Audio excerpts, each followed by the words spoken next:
Assalamualaikum warahmatullahi wabarakatuh. Nah, dalam konten ini saya akan membahas ya masih sekitaran tentang ketuhanan, tentang alam gaib, tentang alam akhirat gitu ya. Karena ada seseorang yang berkata, ya seorang tokoh gitu ya. Dalam ceritanya beliau mengatakan bahwa kita manusia dan para sanghyang, para dewa itu akan menuju ke alam akhirat. Nah, di alam akhirat ini ada alam malakut gitu. Nah, perlu saya luruskan. Ini menurut sepemahaman saya yang sudah saya yakini gitu. Karena saya sudah menjelajah tentang itu ya. Jadi setidaknya udah berkunjung ke alam-alam itu, di mana letaknya itu gitu. Jadi di alam ini ada alam nasut, alam jabarut, alam malakut, alam lahut, tapi posisinya alam dohir, alam gaib, jabarut, bangsa jin, terus alam malakut lebih halus lagi, walaupun sama-sama di alam gaib tapi lebih halus daripada bangsa bangsa jin ya kalau malaikat itu. Terus ada yang lebih halus lagi yaitu alam lahut gitu, yaitu bangsa alamnya para ruh. Nah, ruh ini berlapis-lapis juga gitu, seperti halnya langit ada 7 lapis langit, misalnya di alam lahut juga bangsa ruh itu berlapis-lapis juga gitu. Jadi makin ada yang jauh, ada yang paling dekat ke inti, ke Nur Muhammad, karena alam lahut ini sudah berpandang-pandangan langsung dengan Nur Muhammad. Jadi ada ruh yang paling dekat ke Nur Muhammad, ada yang jauh gitu karena berlapis-lapis itu. Seperti bola Nur Muhammad, lingkaran-lingkaran makin jauh-jauh terus. Yang terakhir masih di alam lahut, tapi itu ada yang terjauh gitu. Nah, ini mengenai tentang alam akhirat yang dikatakan oleh tokoh itu bahwa di akhirat nanti ada alam malakut. Itu tidak gitu. Tidak seperti itu. Karena baginda Nabi waktu bertemu dengan atau turun naiknya dengan malaikat Jibril gitu ya, sampai waktu Isra Mi'raj naik ke langit, diperlihatkan para jajaran malaikat yang sedang berdiri, yang sedang ruku, ada yang sujud, ada yang pada duduk gitu. Karena itu menggambarkan perbuatan gerakan sholat gitu ya. Nah, baginda Nabi itu tidak mengunjungi ke akhirat gitu. Tidak melewati alam mahsyar gitu. Tidak terjadi bencana begoncangan hari kiamat, tidak. Karena beliau itu naik ke atas. Jadi seolah seperti kalau jalan ini ya, kita kan jalan misalnya dari alam ruh. Kalau manusia ini dalam ruh ke alam rahim, ke alam dunia. Terus ada alam barjah, alam kubur. Nah, kita itu naik ke atas. Di atas ini catatan dari awal sampai catatan ke akhirat nanti di surga neraka itu sudah ada gitu, di Lauh Mahfuz gitu. Jadi baginda Nabi itu naik ke atas, diperlihatkan ke catatan-catatan seseorang yang masih di dunia tentang nanti atau sebelumnya gitu, tentang turunannya siapa, garis dari siapanya itu, istilahnya titisan siapa orang tersebut, terus nanti di alam kuburnya gimana, di akhiratnya, di alam surga nerakanya, semuanya sudah ada di catatan di atas gitu. Nah, Isra Mi'raj itu naik ke atas itu, jadi melihat kecatatan yang di atas itu tentang apa yang akan terjadi nanti. Jadi Lauhul Mahfuz itu pusat segala catatan, skenario.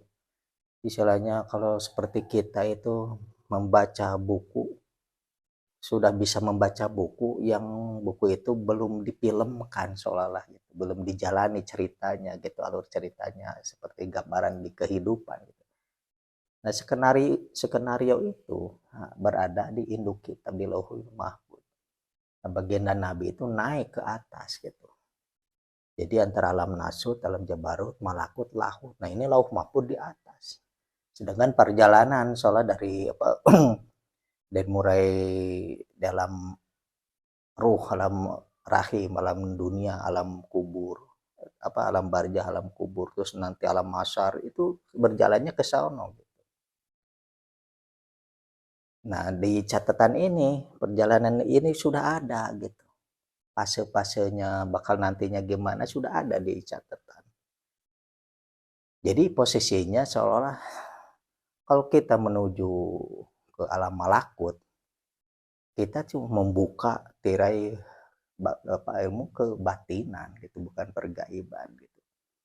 Karena kalau pergaiban biasanya mentok di kita ketemunya ke para sang hyang gitu, para dewa yang berada di langitnya di alam jabarut gitu.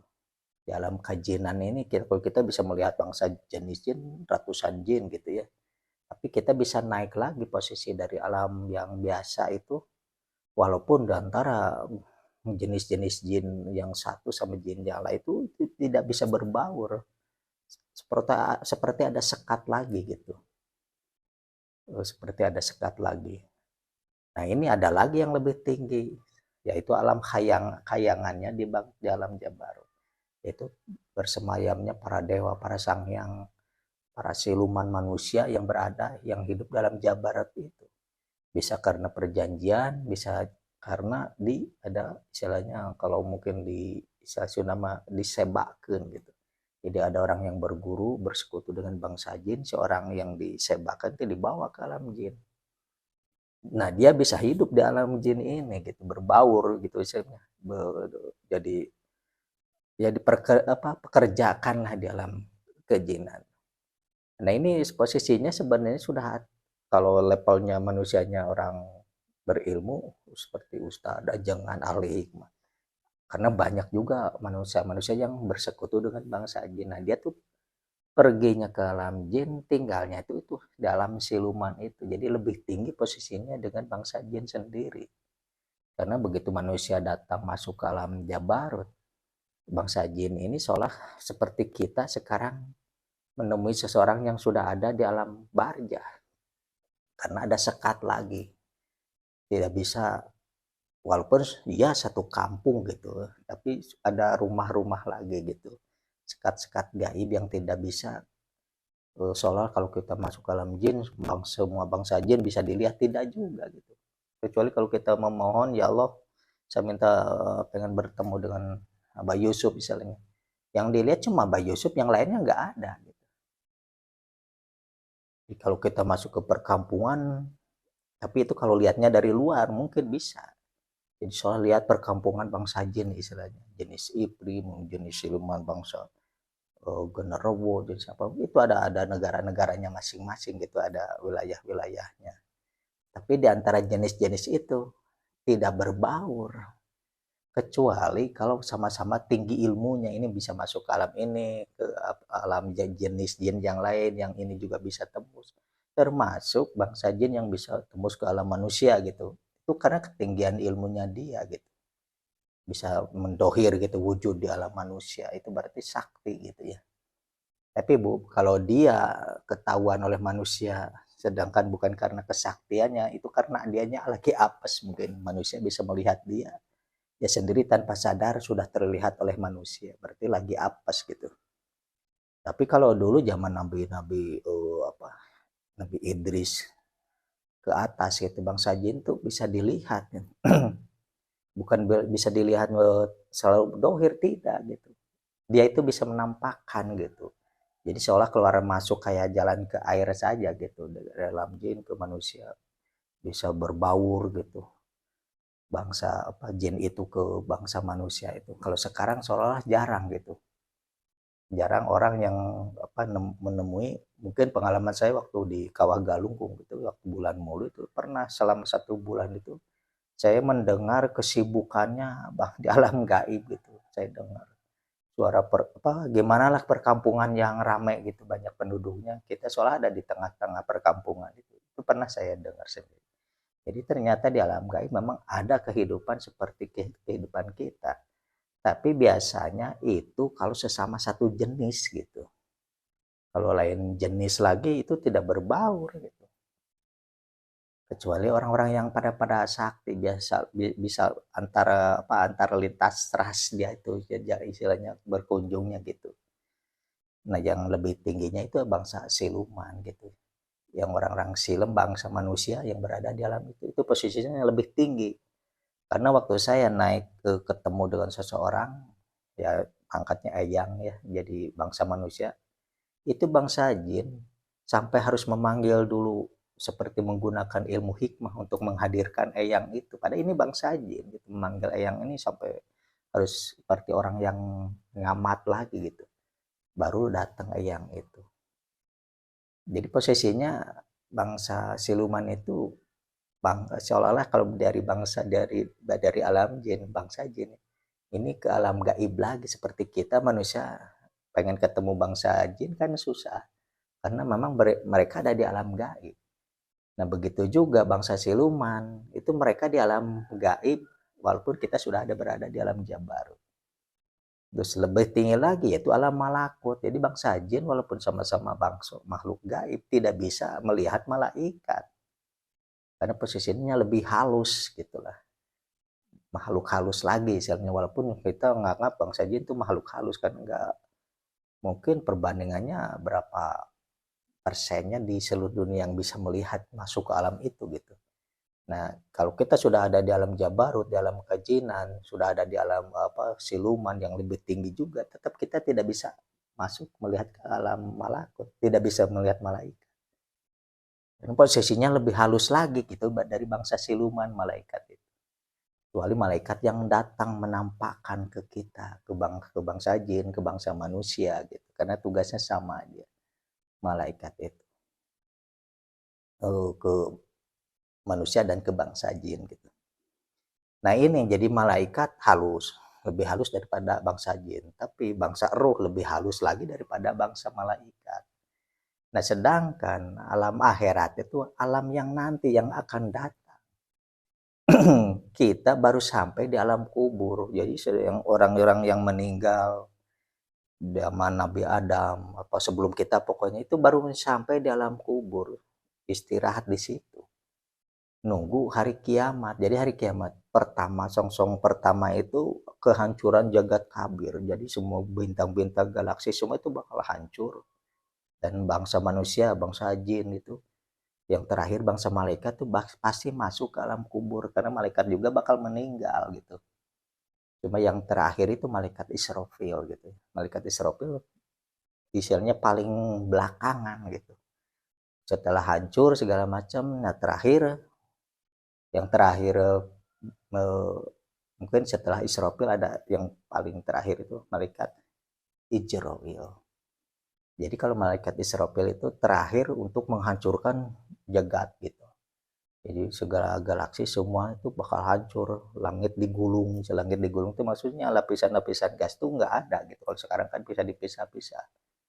Ada oksigen, nitrogen, hidrogen, helium, segala macam nih lapisan-lapisan gas nih, langit-langit ini nanti emang nggak ada gitu. Kembali lagi ke awal gitu. Nah, setelah itu baru malaikat pencabut nyawa yang terakhir gitu. Jadi malaikat Israfil terakhir untuk menghancurkan jagat kabir semuanya termasuk ke langit digulung gitu. Nah, itu malaikat yang tinggal di bumi, di galaksi, di planet-planet itu sama yang di langit lagi pasti meninggal masuk ke alam kubur. Nah, terakhir ya malaikat Ijra'il mencabut nyawanya sendiri, dia masuk ke alam kubur. Nah, setelah di alam kubur, Allah sendiri yang istilahnya membangunkan gitu ya, membangunkan malaikat Israfil yang pertama yang dibangunkan malaikat Israfil untuk meniup atau membangunkan orang yang sudah berada di alam kubur. Jadi alam kubur walaupun kita tadinya dapat tempat tinggal yang seperti gedung karena bermacam-macam ya tergantung amal-amalannya sebenarnya kalau di alam kubur ini.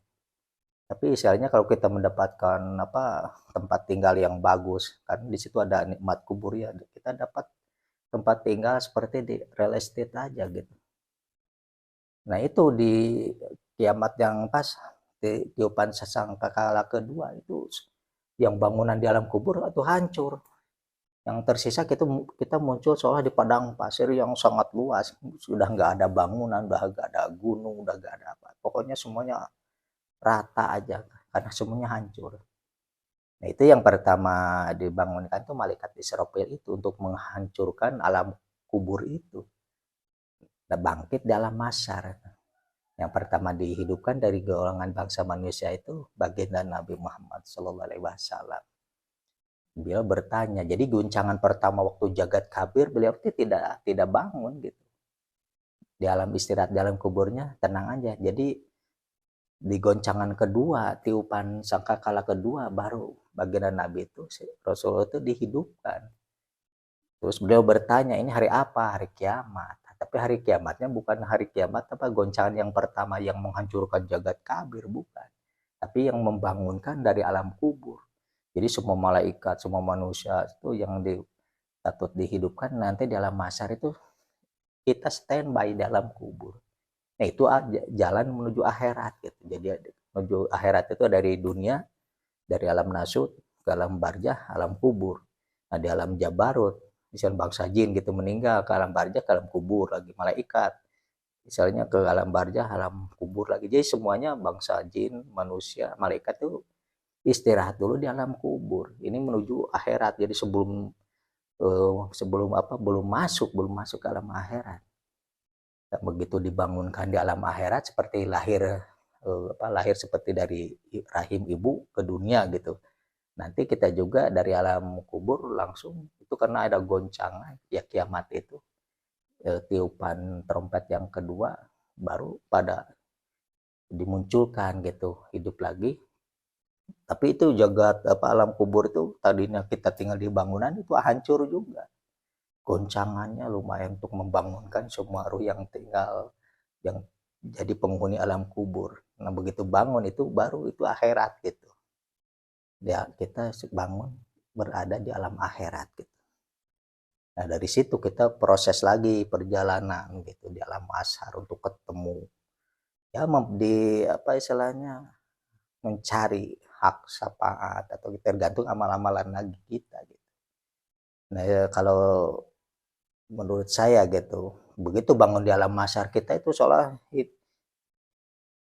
mungkin ya tergantung amal juga apa kita keluar dari alam kubur seolah berduduk atau berdiri kita mencari ke sana sini gitu, nggak ada teman, nggak ada siapa-siapa, ada kesadaran seperti ini harusnya kita udah gitu ya tinggal aja diam aja gitu. Kalau biasa wirid ya zikir aja, kalau makanya gimana kebiasaan kita kalau kita lagi santai duduk ya udah ngapain jalan kemana yang nggak tentu arah, duduk aja gitu. Nanti juga ini di alam mahsyar bakal terbuka lagi gitu. Melihat seolah melihat layar kita, kelakuan kita gimana gimana. Itulah waktu penghisaban gitu. Kita menghisab diri di situ, melihat kelakuan. Dan di situ baru kalau dilihat catatannya jelek ya mungkin kita berjalan tahu-tahu kan pasti itu ada panggilan suruh seolah semua manusia itu diarahkan ke satu jalur gitu, jalur semua berdiri untuk berjalan ya itulah melewat sirat itu. Tapi itu semuanya juga terjadi sendiri-sendiri sebenarnya, tidak melihat orang berbondong-bondong seperti antri bansos gitu istilahnya gitu, tidak.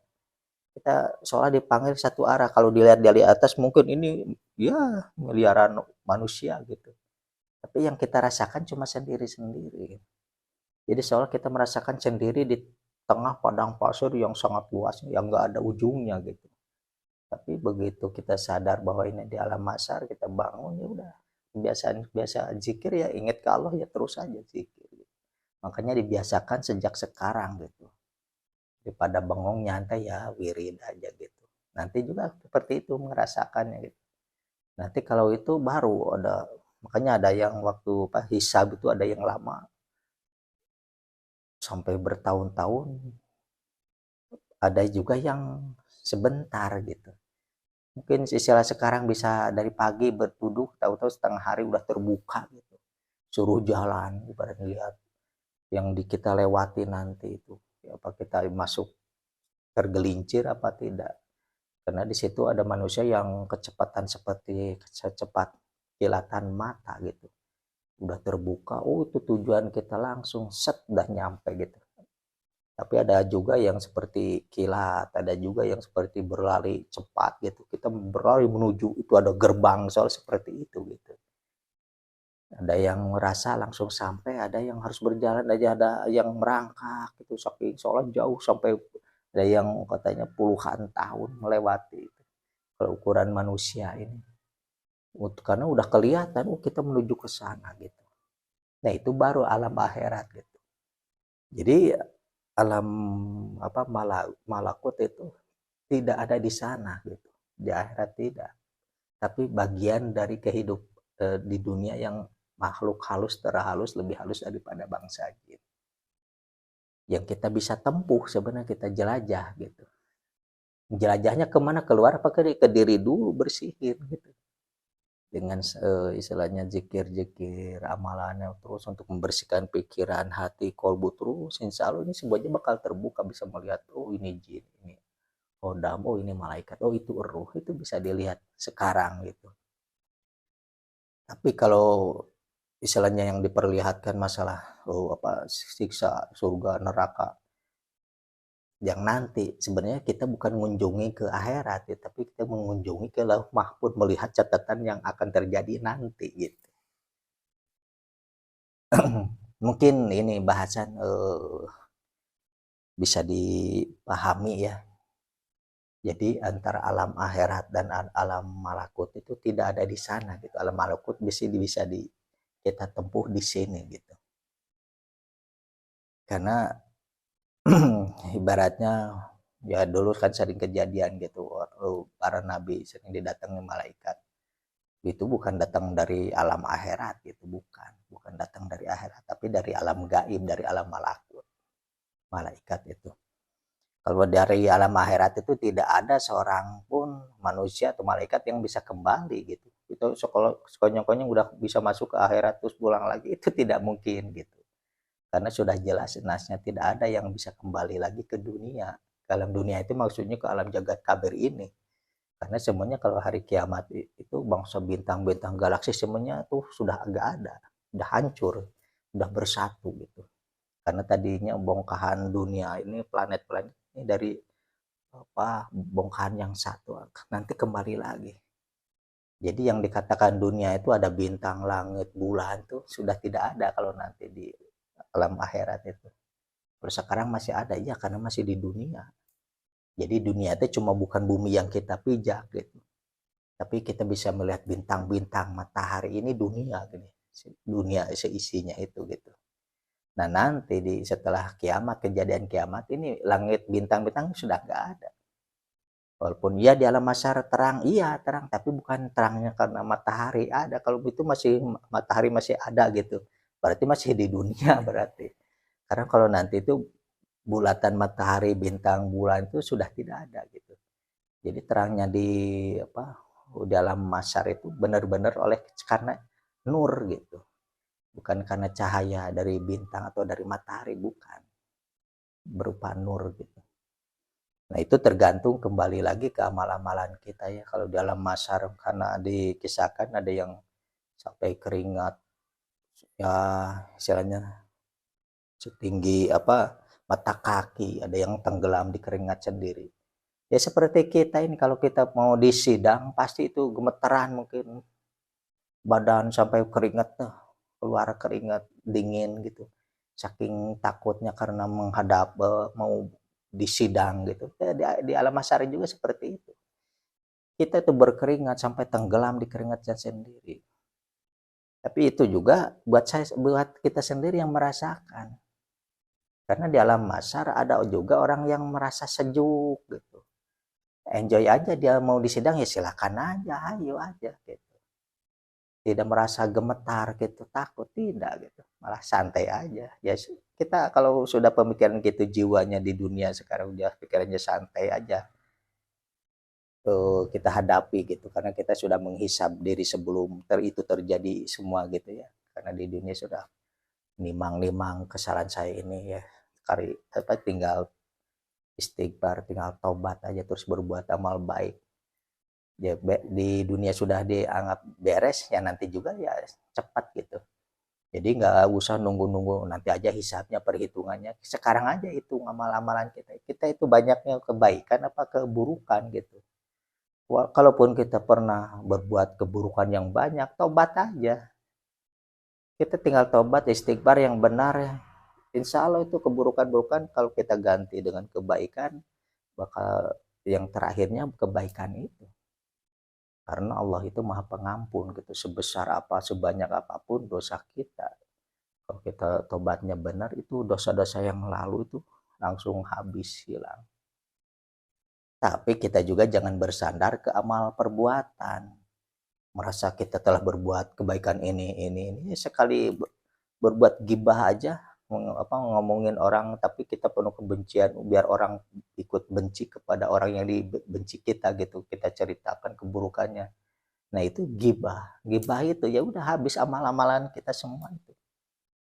Jadi kita jangan bersandar ke situ gitu. Jangan merasa berlarut-larut kesedihan karena dosa, jangan merasa bangga dengan amal. Kita fokus aja semuanya itu lillah, karena Allah saja, bukan karena amal pahala, bukan karena kesedihan karena kita telah berbuat dosa. Istighfar aja karena Allah itu maha besar ampunannya gitu.